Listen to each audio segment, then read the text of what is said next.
Hello everyone, today's video clip is going to be why it's so important not to rely 100% automatically without thinking on auto spelling checkers. Why is it so important?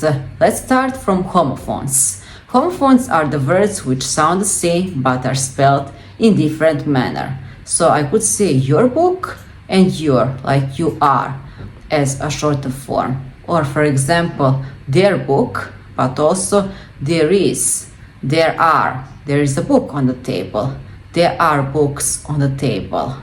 There, again shortened as they are. So make sure that homophones are written in right way. Then let's dive a bit into contextual errors. For example, to lead and let. Sometimes it can really miss the tense, and that's also so important because your message is not going to be accurate and a reader could get confused.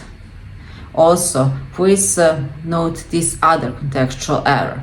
For example, affect and effect. I could say this weather affects me. There is a difference of 10 degrees in comparison to yesterday, but I could say effects of this weather change are going to be more noticeable tomorrow. So typically we use affect as a verb and effect as a noun, and that's something that Grammarly and similar auto spelling checkers usually cannot tell you.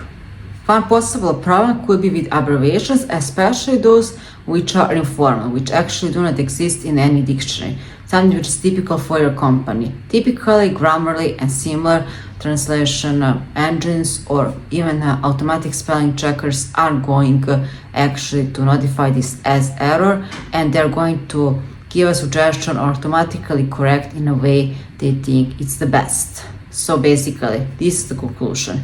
Use auto spelling checkers, but also make sure that you read the text twice, that you use your comprehension, your level of English language knowledge actually to see and foresee if there's going to be some ambiguity or something which is totally logical and should be deleted and changed.